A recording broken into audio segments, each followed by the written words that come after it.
noite, pessoal. Boa noite, professores autores desse Brasil, aqueles que estão aí se empoderando da sua autoria, porque vocês sabem, quem já acompanha a gente aqui há um tempo, sabe que a gente defende que o professor é um autor. Portanto, você que está aí nesse momento é um autor, sim. O que precisa é que a sociedade te reconheça pela sua autoria de algum modo, né? Então, na verdade, o que falta um pouco na gente é desenvolver algumas ferramentas para que a sociedade me reconheça enquanto autor. Mas você é um autor, por isso que eu já digo isso com muita clareza. Se você é professor, você é autor. Precisa ser reconhecido, ser valorizado por isso, mas pela nossa categoria. Então, todos vocês aí são professores autores e sejam muito bem-vindos a mais uma quinta do Professor Autor Convida. Hoje a gente tem um convidado mega especial. E aí, repetindo aquela fala que eu comento sempre, é assim: a vida inteira eu ouvi dizer que eu sou professora e que o professor, ele é aquele que professa o que alguém produziu. Então o professor professa o que alguém produz. Tá, aí eu fiquei me perguntando, isso é verdade de fato? Na verdade, a gente na verdade, a gente de fato só professa o que alguém produz? Não é verdade, eu já disse isso. Pessoal, para começar, eu quase nunca faço um material aleatoriamente. Eu pego o material de um determinado autor, eu misturo com outro material, eu crio questões novas, eu crio uma estrutura nova. E eu faço tudo isso na minha metodologia, que é única, porque a metodologia do professor é única. A sua metodologia é única. E aí alguém vem me dizer que você não é autor, que você só professou, que o autor produziu. Gente, isso é brincadeira. A gente ouviu isso a vida toda. Eu ouvi muitos nãos quando eu decidi falar que o professor era um autor. E aí eu ouvi muita gente falar sobre isso, né? E muito disso tem a ver com o mito da criatividade. Esse eu acho que eu ainda não falei para vocês.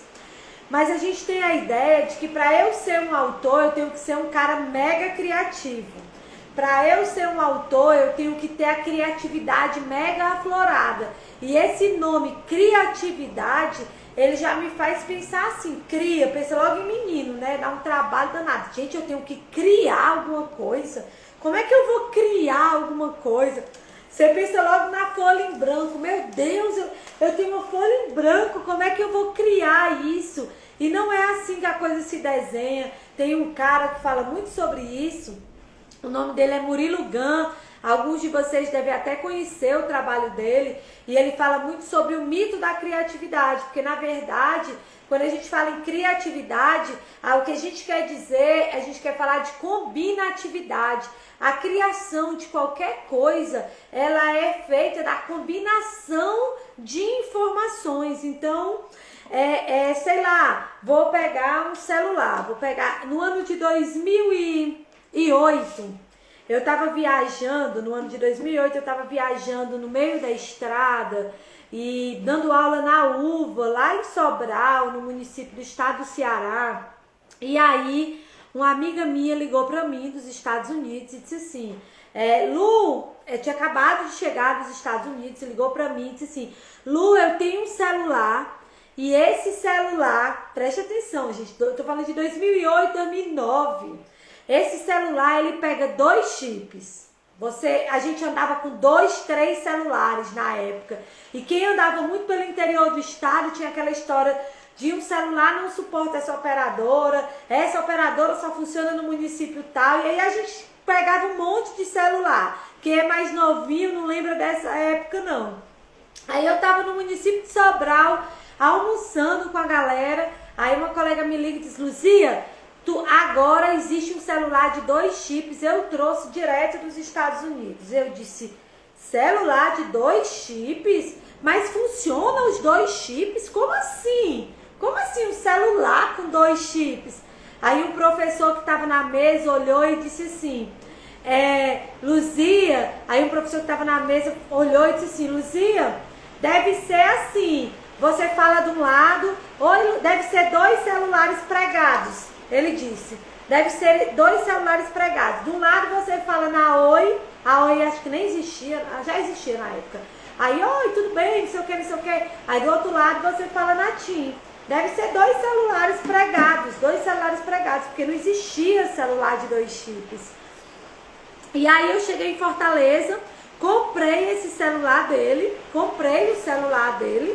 dessa minha amiga, e o celular, na verdade, se você pensar nesse celular nosso de 2 chips, é como se fosse um celular pregado lá, como o professor imaginou. Por quê? Porque, na verdade, é como se fosse um sistema operacional, só que todo trabalhado com a história de minimizar as peças, com toda essa ideia de minimizar, né, as peças. Tem até uma ciência que fala sobre isso. Então, tudo é combinatividade. Na verdade, essa ideia da criatividade é uma ideia que nos paralisa muito, mas é a história do mito de que eu não sou capaz de criar, mas na verdade a gente combina informações. Então, deixa eu dizer uma coisa para vocês, ninguém faz um material didático do zero. Não tenha medo disso, a gente combina informações, é assim que a coisa se desenha, tá? E por que eu tô falando isso? Porque vocês teimam e não aceitar a autoria de vocês. E vocês são autores, sim. Eu tô aqui para dizer isso para vocês e para todo mundo. O professor é um autor, sim. O professor combina informações o tempo todo. E isso faz dele um autor, sim. A sociedade só precisa reconhecer o professor enquanto autor. E quando eu estou falando de reconhecimento, eu estou falando de reconhecimento financeiro. Então eu estou falando de ganhar dinheiro por isso, de ser valorizado, de preservar sua autoria. Eu tenho visto muita gente dando aula aí e aulas gravadas e deixando as pessoas reproduzirem de um jeito que quer. Não façam isso. É sua aula, é sua autoria. Então, nesse momento, é uma satisfação receber vocês, professores autores, que estão aqui comigo para a gente falar de mais um tema. Hoje a gente vai falar de socioemocional. E dentro dos aspectos socioemocional, nós temos um professor autor. Eu tenho um professor autor que está na comunidade de professor autor, que já se entende como autor, para falar de uma área em que ele está escrevendo sobre isso. Então, assim, eu recebi muitos convidados especiais aqui. Toda quinta eu recebo muitos convidados especiais. Com todo respeito a todos os convidados especiais que estiveram aqui comigo, talvez esse convidado de hoje seja o que me deixa mais feliz. Porque os outros já tinham uma história sólida, muito sólida no cenário educacional. A coisa já estava rolando de modo muito forte. O som tá um pouco abafado porque tá chovendo muito, gente, aqui, ó. Tá chovendo muito. Deixa eu ver se eu consigo aumentar um pouco o som. É aqui. Tô aumentando um pouco o som. Tá chovendo muito aqui em Brasília, tá? Aí eu tô com tudo fechado. Mas enfim, é com muita satisfação que hoje eu convido o professor Zé Ricardo, que é o professor, eu convido o professor Zé Ricardo, que na verdade, deixa eu enviar, peraí só um minuto, eu convido o Zé Ricardo, que é um professor autor, que trabalha com autoria, que trabalha nesse sistema de autoria e que trabalha com as competências socioemocionais. Então, assim, eu estou muito feliz de te receber, Ricardo. Seja muito bem-vindo à Quinta do Professor Autor. Assim, muito obrigada pela confiança. Muito obrigada pelo aceite. Muito obrigada, professor, porque vocês, assim, confiou no nosso trabalho e hoje compõe a equipe de professores autores, abrilhantando a nossa comunidade, porque lá é comunidade, sim. As pessoas, eu acho que ninguém nunca imaginou. Eu acho que quando eu digo comunidade, as pessoas ficam pensando que é uma coisa que faz de conta, né? Mas como é que tu se sente lá na comunidade, professor autor? Fala um pouco sobre isso pra gente. Olá, gente. Boa noite para todo mundo. Luzia, mais uma vez, muito obrigado pela oportunidade. Ah, o sentimento na comunidade é sentimento de pertencimento a um grupo que está com muita vontade de crescer junto. Hoje, quando a gente expõe os nossos comentários, as nossas dúvidas, tem sempre alguém para nos ajudar. Então, eu acho que o sentimento de comunidade e a visão que cada um tem de crescer ali e acompanhando e ajudando e pedindo ajuda é muito grande. Então, a gente se sente realmente numa comunidade, Luzia. Isso aí não tenho dúvidas. É assim, ó, desde as atividades que a gente vai fazer, assim, é com muito carinho que eu recebo todo mundo, que eu, assim, que eu quero que todos participem e que eu saio de cena propositalmente. Às vezes vocês dizem assim, eu não estou vendo a Luzia, mas eu estou sempre ali, mas eu saio de cena para que isso vire de fato uma comunidade, sabe? Para que isso de fato que a ideia da comunidade seja fortalecida. E tem dado muito certo, tem dado muito certo. Larissa está comentando aí que a gente está crescendo juntos e nós estamos crescendo juntos mesmo. E para mim é muito bom lhe receber aqui. E hoje é um dia que eu quero aprender. Por que eu quero aprender? Porque eu sei da história, eu sei das competências socioemocionais. Quem me acompanha há algum tempo sabe que eu tive na escrita do documento da BNCC, tive na redação dos documentos curriculares estaduais, tive na leitura crítica de alguns estados. Então, eu tive nesse movimento muito intensamente da BNCC. Mas a BNCC trouxe à tona as competências socioemocionais. Ela traz e bota assim para a gente, vocês precisam saber sobre isso. Mas eu não sou, definitivamente, eu não sou um especialista nas competências socioemocionais. Então, hoje eu vim, assim, aprender. Sabe quando você vem, trouxe meu caderninho, minha caneta, mas hoje vocês vão me ver aqui anotando, porque é um assunto que me desperta muito interesse. E eu quero aproveitar esses minutos que a gente tem aqui, cerca de 50 minutos, para aprender. Então, assim, o palco é todo seu. Fala um pouco para a gente sobre as competências socioemocionais, qual foi o seu interesse em estudar, como é que elas foram criadas, da onde vem, essa história é nova, é modismo, é importante mesmo o desenvolvimento dessas competências socioemocionais, as competências cognitivas são suficientes, enfim. Fala um pouco para a gente sobre isso, da forma que você se sentir mais confortável.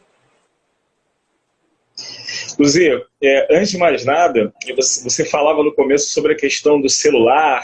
Aqueles que são mais novinhos talvez não tenham vivido essa questão de só poder ter um chip no celular. E me trouxe uma memória, uma questão emocional mesmo, lá de 20 anos atrás, quando eu estava com o meu primeiro celular na mão, comprado, com o suor do meu trabalho. E não era um celular de chip, era aquela famosa tecnologia GSM. Não tinha chip no celular. E aí comprei o celular parcelado. Até meu padrinho comprou o celular para mim. E aí eu paguei a primeira parcela e estava num dia na rua fazendo lanche com um amigo. E aí veio um assaltante e levou o celular. E aí eu tive que passar 11 meses pagando aquele celular sem tê-lo mais. E aí quando você fala dessa época do celular, olha quanta coisa o mundo girou e olha quanta coisa aconteceu. Desde aquele celular que ainda não era chip, aqueles celulares grandes. Né? E essa memória me faz pensar o quanto que, naquele momento, eu ainda não era um estudioso da área da educação, mas a gente passa a vida estudando educação porque a gente um dia foi aluno na escola. e a gente continua estudando a vida inteira, né? Mas a gente estuda educação, então, desde quando a gente é muito pequenininho. E eu lembro que essa época, né, a gente já percebia assim, nossa, a escola, ela, dentro da sua organização curricular, dentro dos seus conteúdos, a gente ali com a questão da matemática, do português, das ciências. Eu lembro que eu tive 21 no ensino médio, e hoje quando os alunos falam que tem 10, 12, eles reclamam. Eu pensava assim, poxa, a escola precisava dar um espaço para que os alunos e professores pudessem assim, se libertar um pouco dessa coisa de se prender ao conteudismo, que em sua parte, em termos cognitivos, curriculares, é muito importante. Mas a escola não, a educação de uma forma geral não pode ser somente isso. E aí, Luzia, em 2016 para 2017, eu estava dando aula na escola, eu sou formado há 15 anos em educação física, né? E ali dando aula, eu já tinha um caminho assim dentro da educação, publicando livros aí na área da recreação, da psicomotricidade, educação física escolar. Meu parceiro de livros, o Marquinhos, está até aí na live assistindo a gente também. Eu pensei assim, eu preciso encontrar um outro caminho diferenciado. Preciso ver alguma coisa que me leve... Nossa, estou vendo aqui a Maria Luísa entrar, a Malu, minha querida aluna agora do 9º ano aqui da escola. Malu, seja bem-vinda. Precisava encontrar um outro caminho, Luzia, uma outra perspectiva. E aí, o que eu fui buscar? Né? Aquela coisa de criar um método diferente. E aí eu iniciei, então, os estudos a partir de muita pesquisa dentro da área da inteligência socioemocional em 2017. Aí, em 2018, eu fui convidado pela escola para ser orientador educacional. E ali eu comecei a trabalhar em 2018, 2019, a inteligência emocional. Daqui a pouco a gente vai falar um pouquinho dessa diferença da inteligência emocional, socioemocional. Na prática, elas se combinam muito, mas dá para a gente perceber uma diferença nelas. E aí eu comecei a trabalhar o emocional com os professores. Porque nós, educadores, Luzia, você como uma educadora também, a gente se doa demais. Esse ser professor, professar, é uma missão muito grande. A gente tem uma responsabilidade muito grande em trazer alguma coisa de significativo e que cause alguma diferença para a vida dos nossos alunos, seja da educação infantil ao ensino superior. Então, isso é uma missão que nós temos, né? E aí, eu trabalhava esse emocional com os professores porque sentia essa necessidade de trabalhar com eles. Quando foi no ano passado, no final de 2019, a escola entendeu que nós deveríamos estender esse trabalho para os alunos. Algo mais didático, algo mais estruturado, com uma sequência metodológica muito bem construída. Então a escola, ela que fez, adquiriu um programa socioemocional e a partir do ano passado eu comecei a atuar com os alunos do 6º ao 3º ano do ensino médio, com a educação socioemocional, dentro de um programa onde nós temos as aulas, nós temos as atividades.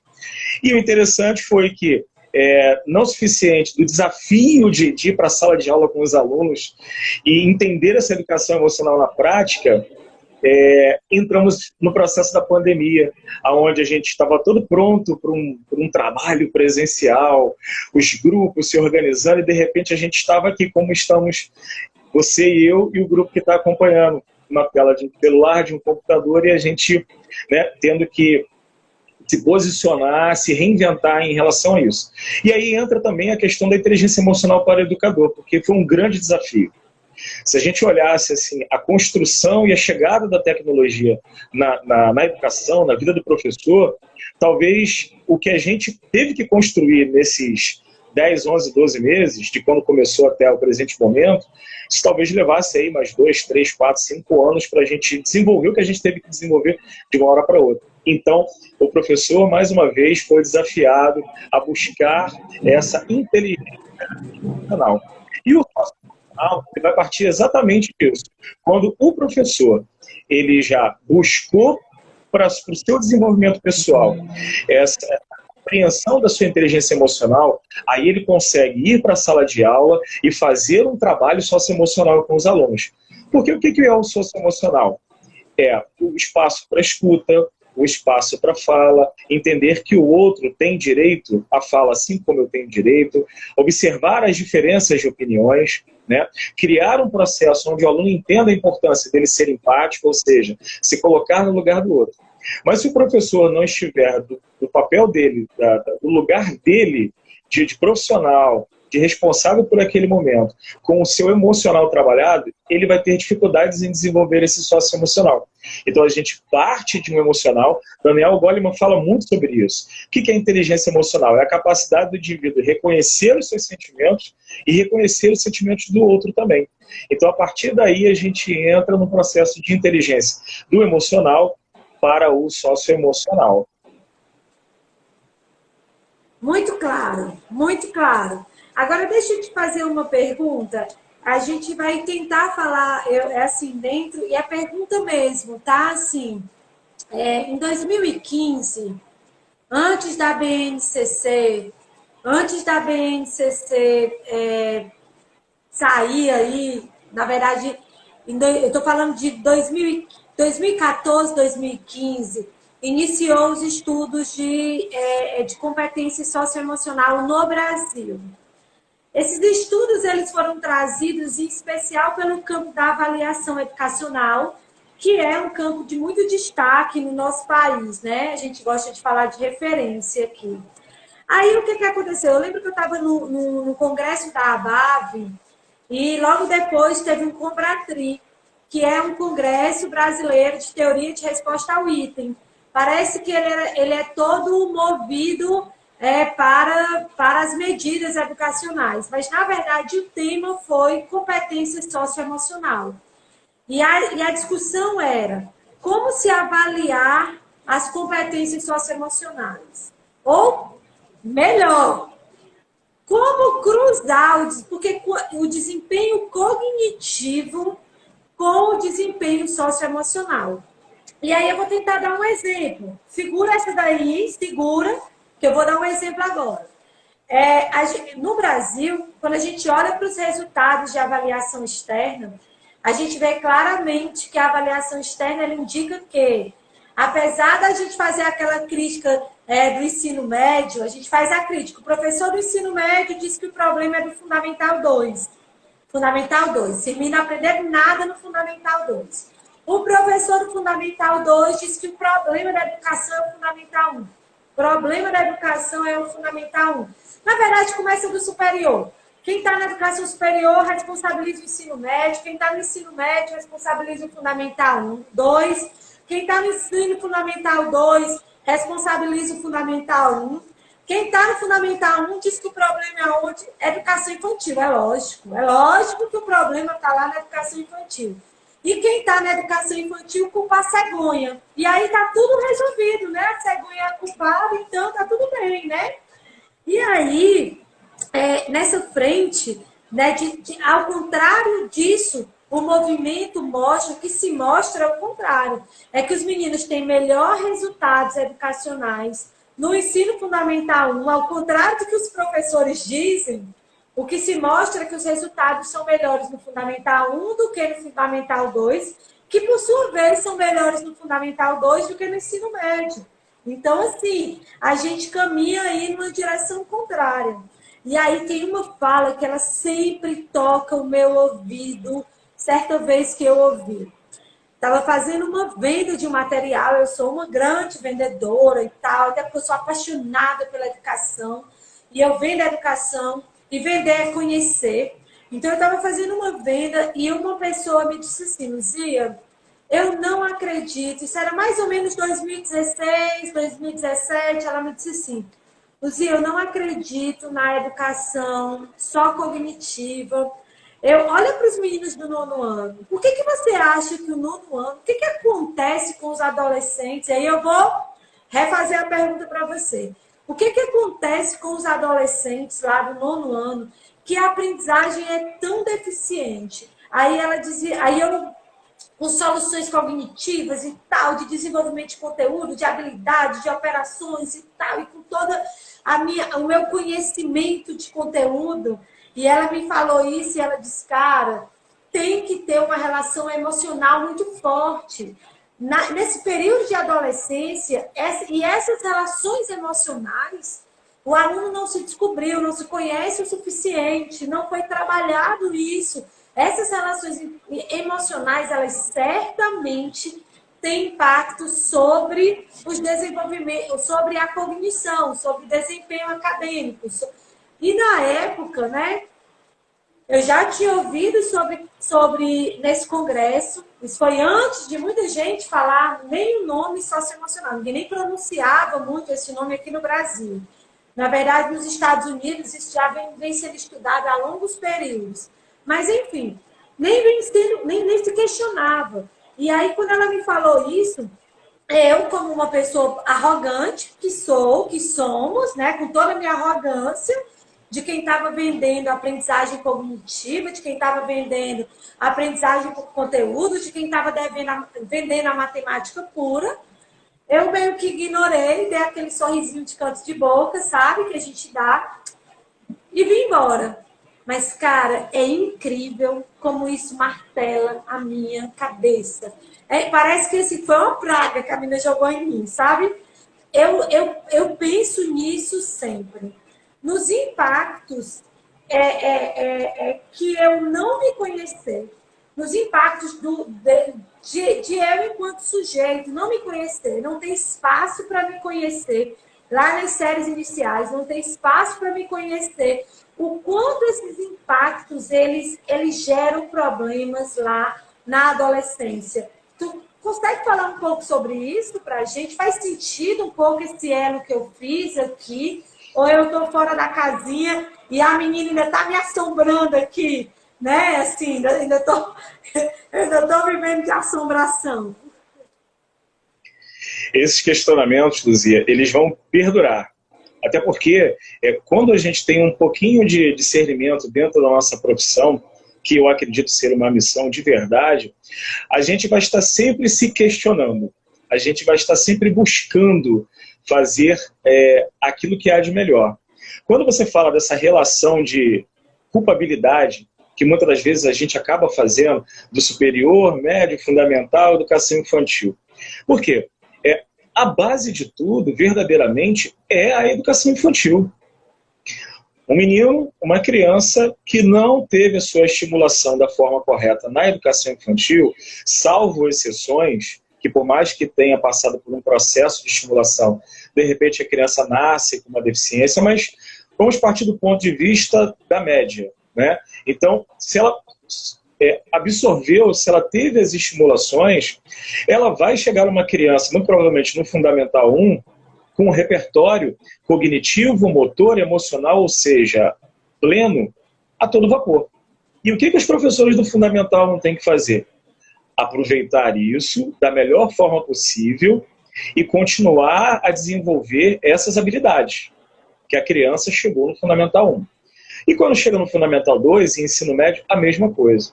Só que aí, Luzia, nós somos educadores e a gente sabe exatamente o que acontece. Aquele mundo lúdico que era extremamente atraente para a criança da educação infantil, quando ela passa para o ensino fundamental 1, nos primeiros anos ainda vai, a questão de levar o brinquedo para a escola, ela se sentir em casa, aquela coisa da brincadeira, de utilizar mais o lúdico, vai se perdendo. Porque aqueles conteúdos de todas as nossas áreas, você aí da matemática, eu aqui da educação física, o português e por aí vai, eles vão tomando conta. É como se o ser humano ele tivesse a obrigação de perder o lúdico para que os conteúdos curriculares, de uma forma muito consolidadas, tivesse que entrar na cabecinha do aluno, ele não tivesse espaço para uma outra coisa. E aí, aonde que entram as competências socioemocionais nessa questão toda? A gente vê, principalmente aí para o Fundamental 2 e para o ensino médio, inclusive é o segmento onde eu atuo mais hoje, onde eu sempre mais atuei, desde que eu me formei. E o que a gente percebe? Que eles vão se frustrando pelas dificuldades. Essa aula é muito difícil, professor, eu não consigo. E aí o professor explica uma, explica duas, explica três, tenta mudar a forma de ensinar, mas ele está sendo cobrado que uma apostila ele precisa concluir. Ele precisa finalizar aquele repertório de conteúdos para, no final do mês, do bimestre, lançar as avaliações. Você, como especialista em avaliação, poxa, dar aula sobre isso, né? Sobre a avaliação, mas fica aquela coisa muito pontual, né? Somente no final do bimestre, somente aquela nota. Eu estava lendo um tempo atrás que Singapura, o ministro da Educação estava falando sobre isso, que eles resolveram retirar a nota como classificação da vida dos alunos do primeiro segmento, por uma questão de diminuir essa competitividade. E aí a gente trabalhando essas questões emocionais para que o aluno entenda que aquela nota não é representatividade 100% dele, e apenas de um momento, e que talvez naquele momento ele não estivesse muito bem, ele vai muito provavelmente não entrar num processo de frustração. E essa frustração ela vai aumentando. Aí leva essa dificuldade para o Fundamental 2, que vai levar essa dificuldade para o ensino médio. Ele não venceu essa barreira de não saber lidar com a frustração. Porque a frustração em si, é como a teoria das inteligências emocionais diz, que o sentimento, a emoção em si, ele não é ruim. A questão é o que a gente faz com esses sentimentos. Eu fico triste, e aí o mundo acabou, eu me isolo num cantinho. Não, peraí. Eu estou triste, alguma coisa deu errado. E o que eu posso fazer para melhorar? Qual é a parte que me cabe nesse sentido? E aí o aluno reavaliar a sua postura em sala de aula, a sua postura enquanto aquele ser que precisa aprender, precisa continuar se desenvolvendo, para que aquela tristeza, aquela raiva, aquela frustração não tome conta dele e não seja maior que ele. Nenhum sentimento, emoção, pode ser maior do que o ser humano. Ele precisa entender o que fazer. E nessa linha das competências socioemocionais, é importante a gente sempre falar: nós nunca seremos felicidade 100% e nós nunca seremos tristeza 100% do tempo. A vida, nós vamos conviver com essa onda de emoções e sentimentos o tempo todo. Então eu posso estar muito triste agora porque eu me decepcionei com aquela avaliação. Mas espera aí, deixa eu perguntar ao professor aonde é que ele acha que eu errei, aonde é que eu posso melhorar. E aí é a hora que nós entramos enquanto educadores para fazer esse papel diferenciado. E aí quando eu falei lá atrás na inteligência emocional, tem professores que infelizmente rotulam o aluno. E aí na hora que esse aluno vai pedir ajuda para ele pode até não falar, mas ele torce o nariz e pensa assim: mas claro que você não vai conseguir, tu não dá conta disso. E qual seria o papel do professor com inteligência emocional? Né? Ele vai falar para ele assim: peraí, você errou isso na prova. Realmente você errou, está dizendo aqui que você não alcançou o objetivo daquela questão. Mas olha essa aqui que você acertou. Então a gente tem que sair de um processo educacional que avalia e valoriza muito o erro para valorizar, sim, o acerto. E mostrar para o aluno que esse erro pode ser um degrau para a aprendizagem dele. Mas o professor só vai conseguir fazer isso se ele tiver trabalhado a sua inteligência emocional. E quando o professor tem essa postura, o aluno dá um passo para trás e pensa aí: peraí, realmente deu errado isso aqui, mas isso aqui deu bom. Isso aqui deu certo. Eu preciso valorizar isso daqui e tirar essa experiência para que eu possa melhorar aonde é necessário. Senão ali o Fundamental 2, o ensino médio, aí quando o menino pensar na faculdade, não, peraí, eu fui um incapaz a escola inteira, como que eu vou prestar um vestibular agora? Como que eu vou? O Enem, não vou tentar, vai dar ruim, não vou conseguir nada com o Enem.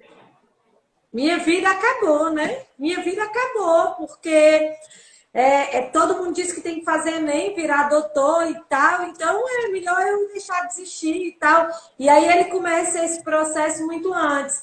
Tem uma tirinha do Calvin, gente, agora eu lembrei da tirinha do Calvin. O Calvin, ele tirou um A, né? Aí ele fica triste porque tirou um A. E aí o coleguinha dele do lado disse assim: Calvin, como assim? Você tá triste porque tirou um A? Aí ele disse: tô, porque agora você sempre tira C, agora você tirou um A e você tá triste? Ele disse: tô, porque agora todo mundo vai esperar de mim um A. Então, assim, a gente está sempre esperando o A.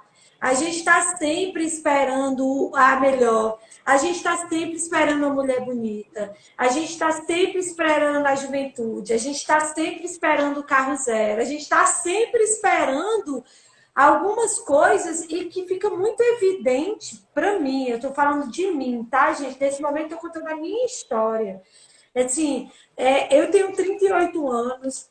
Eu venho da rede da escola pública. Eu fui aluna já aqui em Brasília. Eu comecei a estudar aqui em Brasília, depois fui para Fortaleza. Muito, muito novinha eu fui para Fortaleza. Mas nunca ninguém me falou de socioemocional. Os sentimentos... Eu venho de uma geração em que os sentimentos eles tinham que ser escondidos. Menino, chora não, engole o choro, engole o choro, engole. Você ficava já morrendo, você não sabia. Você não sabia se você estava morrendo ali, porque você estava triste, mas porque você tinha que engolir o choro, né? Então, assim, a gente vem muito disso, os sentimentos não podiam ser mostrados. E aí depois, esses sentimentos, logo eles evoluem para os sentimentos, para você também não poder mostrar seus sentimentos com aquele carinha que você de repente está apaixonada. E depois e você vai levando isso, carregando isso, em especial se você é mulher. Você vai carregando uma série de emoções, uma série de frustrações, né? Assim, e isso, cara, para você reverter isso, então, como é que eu olho para os professores desse país? Nós somos professores, a maior parte de nós, a maior parte, pelo menos, somos pessoas que não lidou bem com essa, como é que você chama? Não é habilidade socioemocional, que não lidou bem com essa, como é que você diferenciou aí? Socioemocional e emocional. Nós não lidamos bem com os aspectos emocionais. E aí, como é que eu posso, como é que eu, que não lido bem com esses aspectos, isso fica evidente para mim em vários momentos, e basta você pensar em alguns momentos de hoje, o quanto algumas situações simples você tornou mais complexa, o quanto algumas coisas que você podia resolver de modo simples, você decidiu não resolver. Você não lida bem com essas habilidades, você não lida bem com o seu emocional, como eu, professor, que estou lá pisando no chão da sala de aula, posso agora ajudar o meu aluno nesse aspecto, né? Assim... É um paradigma, assim, eu tenho que quebrar muita coisa para eu conseguir fazer esse ajuste. Então, agora a gente entra um pouco no que a BNCC traz, e aí, de repente, né, assim, parece que do nada vem um documento ciente disso, ciente dessa necessidade, entendendo que a aprendizagem necessita do desenvolvimento socioemocional, que a aprendizagem ocorre se o quanto melhor, quanto mais fortalecida for as questões emocionais do meu aluno. Ela entende isso, entendendo esse processo que todo mundo já falava, que nos Estados Unidos já havia uma discussão pelo menos 15 anos antes da gente aqui, uma discussão forte lá dessas habilidades. Coloca isso dentro de um documento em que agora nós professores que não tivemos acesso ao desenvolvimento dessas habilidades socioemocionais, agora nós temos que ajudar os nossos alunos a desenvolver as habilidades socioemocionais. Vocês já pensaram nisso, gente? Que confusão que a gente está metido. Ricardo, resolve isso aí? Às vezes, Luzia, a gente pensa assim, nossa, como eu vou trabalhar essas competências, esse socioemocional em sala de aula? E aí eu preciso de muitas atividades, eu preciso me aperfeiçoar, eu preciso ir atrás de um curso. Eu acho muito legal quando você lá na comunidade fala pra gente assim, vocês são pessoas muito sábias. E não é um mestrado, um doutorado que vai transformar vocês em especialistas de verdade com conhecimento. É exatamente isso. E quando você fala para a gente lá na comunidade, Luzia, vocês são autores. Então, colegas que estão aqui nos ouvindo, e é uma coisa que eu falo para mim o tempo inteiro. O simples fato de você estar com a sua turma e, de repente, você ter a oportunidade, hoje eu não vou olhar para o meu conteúdo, eu vou trazer um tema aqui, ou fazendo uma relação com o seu conteúdo, que seria maravilhoso, se isso fosse possível. E possível, mas hoje eu vou... Né? Sim, com certeza. Mas hoje eu quero ouvir o que os alunos acham sobre determinado assunto. E aí, naquele momento, teve uma professora, acho que foi a Cláudia, que comentou aí, colocou nos comentários, que trabalhar emocional é trabalhar também isso no professor. A gente fala que o aluno ele precisa ouvir mais, mas e nós, professores? O quanto nós realmente, de fato, ouvimos? Damos ouvidos ao que os alunos estão falando. Porque eles têm muito conhecimento, eles têm uma outra leitura de mundo. E aí julgar o certo e o errado não é a questão agora, mas sim que eles têm um conhecimento de mundo e que eles podem contribuir na nossa aula. Então, o simples fato de você trazer um tema e ouvir os alunos... Eu vou dar um exemplo aqui. Ano passado, eu estava me preparando para uma aula da tarde. Essa aula falando especificamente sobre educação socioemocional e era com uma turma de 6º ano. 2 turmas, na verdade, com aula ao mesmo tempo. E aí o material todo preparado, tudo mais. E aí quando os alunos começaram a entrar na aula, tio, tudo bem, tudo bem? Ah, meu sábado, não sei o quê, meu domingo, porque eles já chegavam falando, era uma segunda-feira, já chegavam falando no final de semana. E aí teve uma menina que falou assim, tio, o senhor ficou sabendo a história da menina que a mãe batia e cortou o YouTube, que não sei o quê, não sei o quê. Eu falei, não. E aí quando ela lançou esse comentário, os meninos da turma começaram a comentar, eu vi o que aconteceu, o que você acha, tem que denunciar, tem que chamar. E aí, naquele momento, eu dei ouvido a eles, a gente conversou um pouco, e o que eu fiz? Falei, galera, agora vamos para uma atividade que eu estou aqui, que eu preparei para vocês.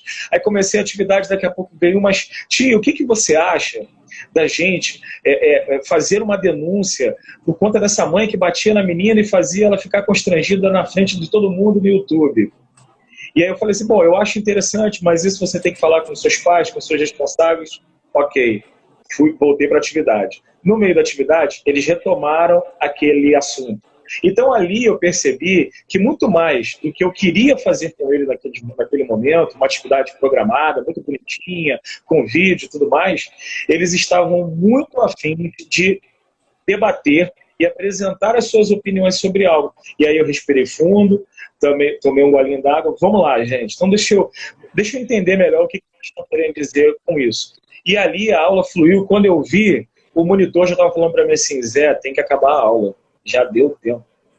E aí os alunos falavam assim, caraca, tio, acabou a aula, mas eu tenho mais para falar. Então, assim, esse lugar que o professor precisa assumir, é que nós precisamos assumir de realmente parar um tempo e dar ouvidos ao nosso aluno, isso precisa mudar. E a gente, de fato, é claro que o professor sofre uma pressão muito grande, porque ele precisa, e eu não estou falando de pandemia não, daqui a pouco isso vai acabar, a gente vai voltar com uma nova escola, mas a gente vai voltar a seguir o nosso quadradinho mágico. E quando isso voltar, que a gente vai estar em sala de aula, os grupos, a turma inteira, aquela bagunça na sala de aula, o que o professor precisa fazer? Ele precisa ser mais emocional para trabalhar com o socioemocional, porque se não for dessa forma, os alunos estão ávidos para colocar o que eles sabem para a gente compartilhar. O conteúdo do livro, está no livro, o professor tem que trabalhar. Mas os alunos estão absorvendo muito desse mundo virtual. E eles têm muito para contribuir. Basta que o professor tenha, que nós tenhamos bom senso, carinho, paciência, processo de escuta para trazer esse aluno para a aula. E quando ele sente que aquilo que ele fala tem importância, tu ganhou o moleque na tua aula. Tu ganhou. Pode ser aquele mais pegado na tua aula. E até porque esses que puxam da agitação na sala de aula, eles podem se tornar grandes parceiros nossos. Mas a gente precisa mudar esse lugar e dar mais espaço para ouvir os nossos alunos. E aí começa numa atividade simples, onde você pergunta para eles, gente, eu estou trazendo um tema aqui, vocês já ouviram falar sobre isso?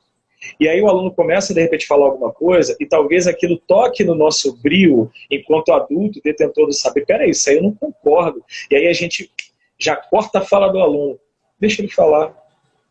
Eu tive um aluno, agora na escola, que ele apresentava muitos comportamentos em que a gente podia pensar ali, ele está sendo preconceituoso, ele está sendo machista. Só que em momento algum eu falei isso para ele. Mas ele percebia que o discurso dele dentro da sala de aula ofendia outras pessoas. E aí a gente, dentro dos debates, a gente foi levando isso em consideração. Depois teve uma aula que acabou, o tempo da aula acabou, ele falou assim, Zé, eu preciso ficar para conversar com você. Beleza, saiu todo mundo, 5 minutinhos antes eu fiquei com ele.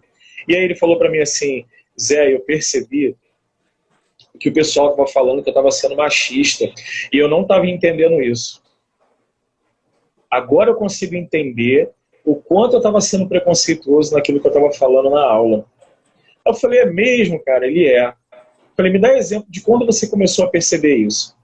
Aí ele falou, quando a mãe chegou em casa e falou que ouviu a mesma coisa que ele estava falando em sala de aula e que aquilo para ela foi ofensivo, que tocou, que mexeu, que machucou a mãe dele.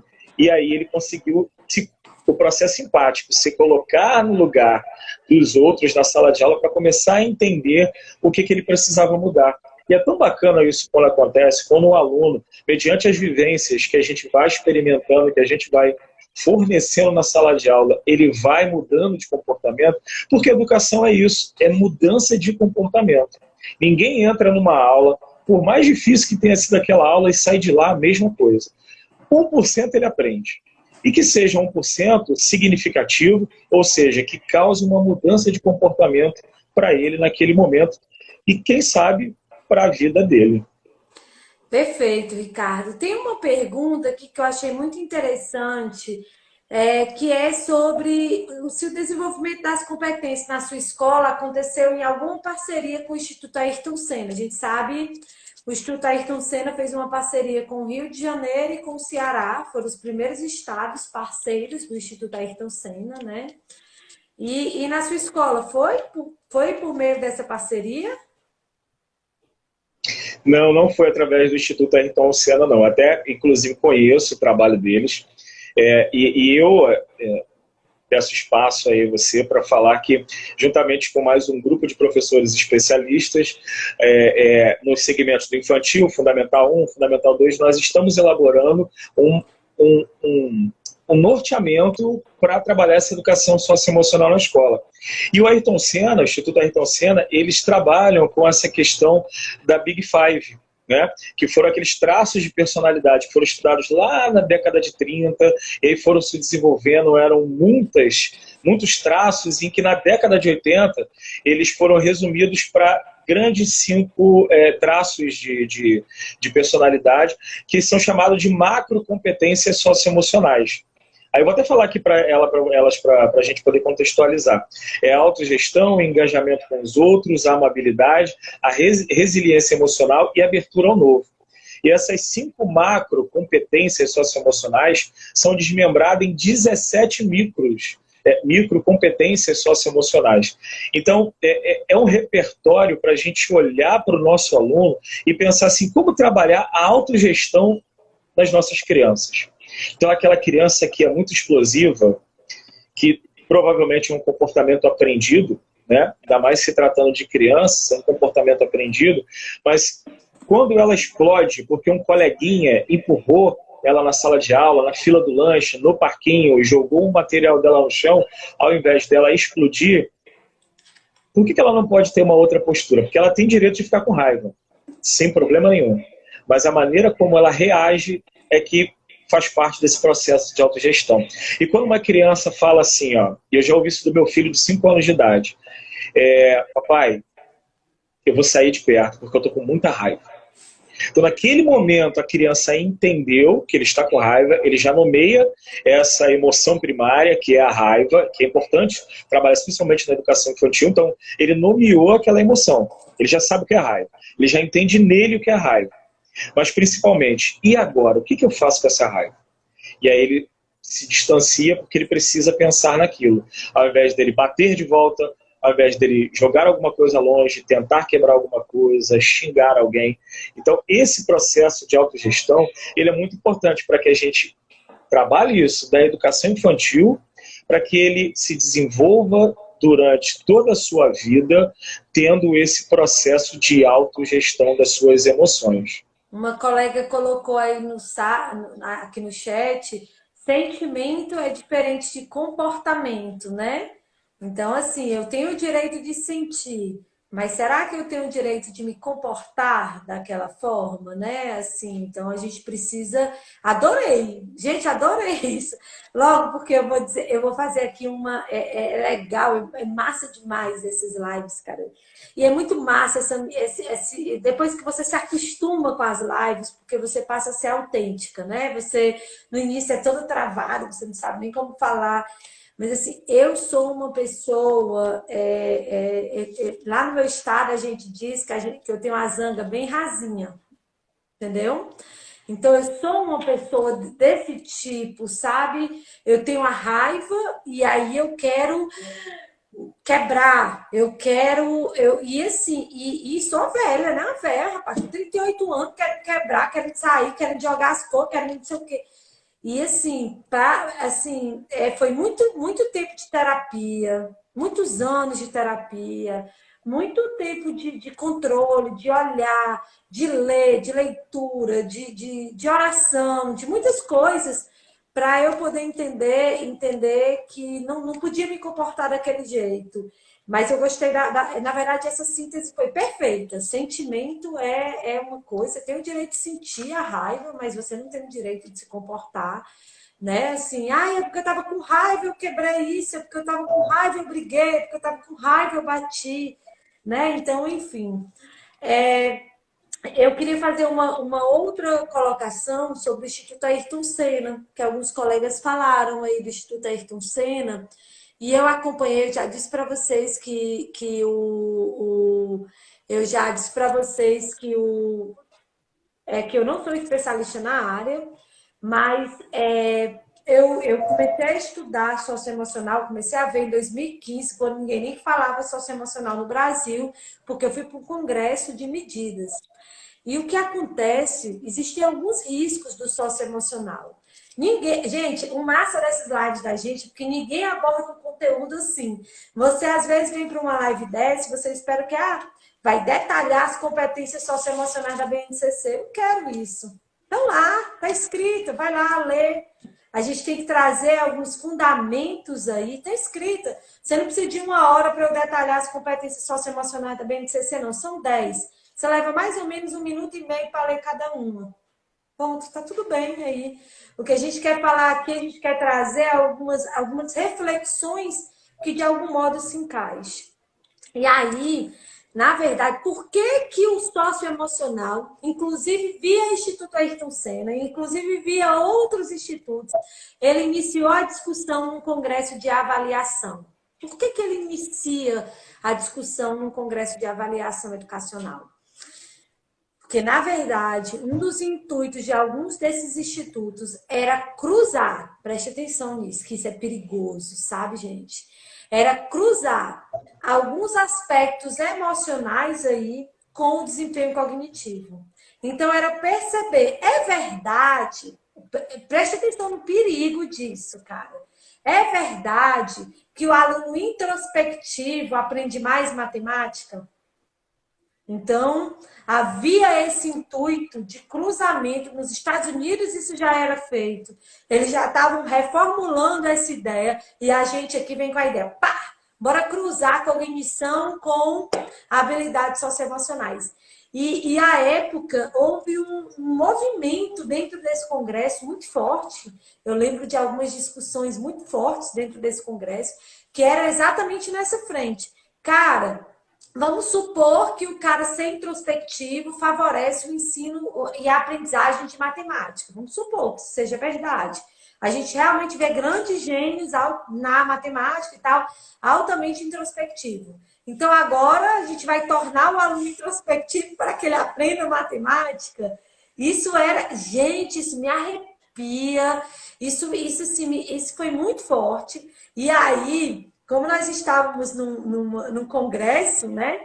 Mas como identificar as habilidades desse aluno? Como identificar, né, a teoria lá do Big Five, onde é que ele se encontrava, em qual espectro ele está? Eu não sei se estou falando as terminologias corretas, assim, cara, fique à vontade a me corrigir, tá?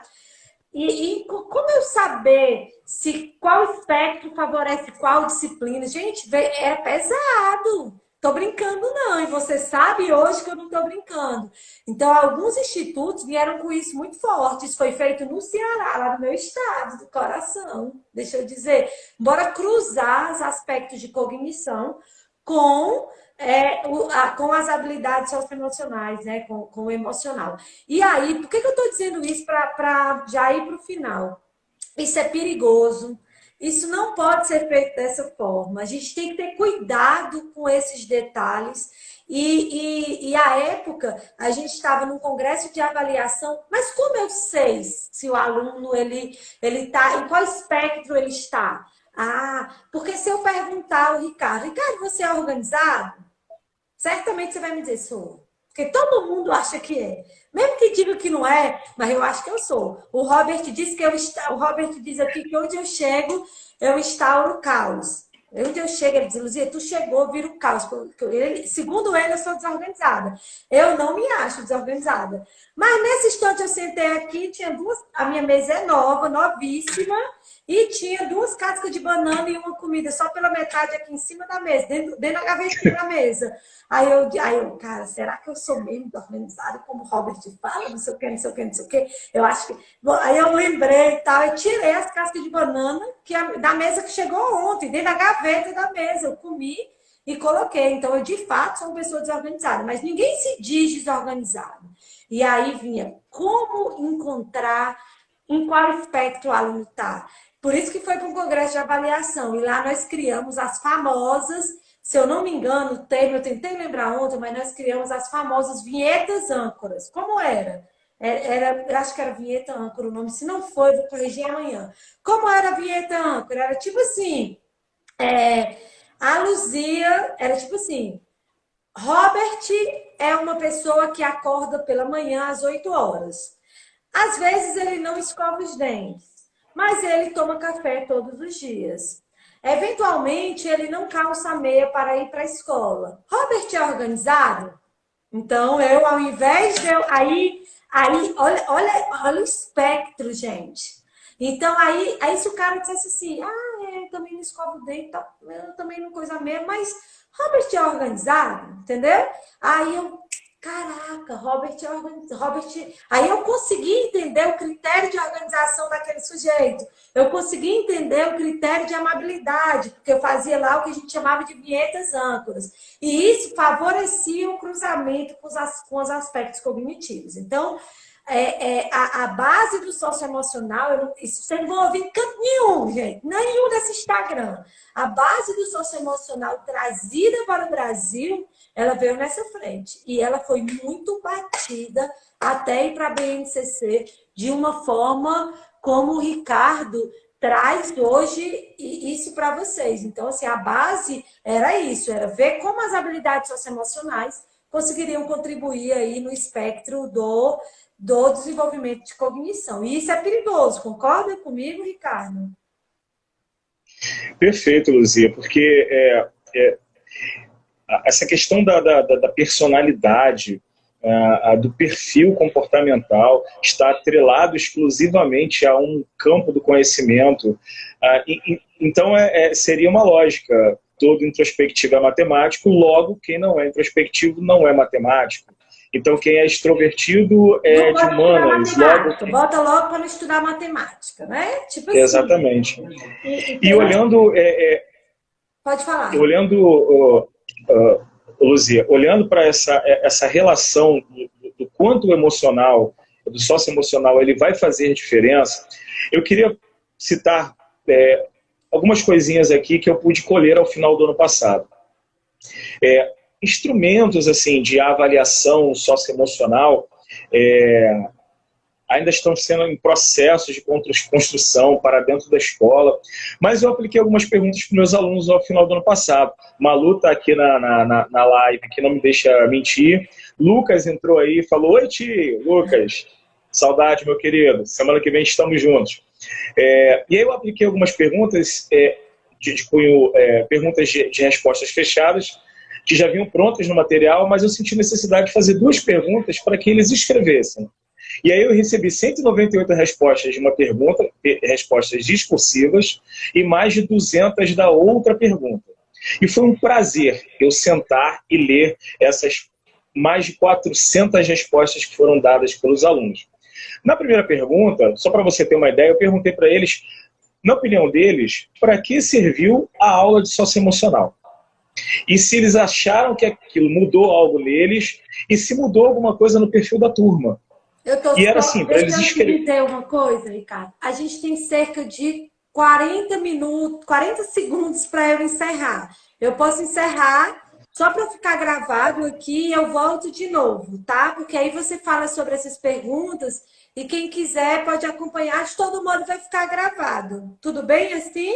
Eu encerro, tá tão legal o papo que eu vou encerrar agora e volto imediatamente lá no perfil e te convido, beleza? Pode ser? Beleza, valeu. Valeu.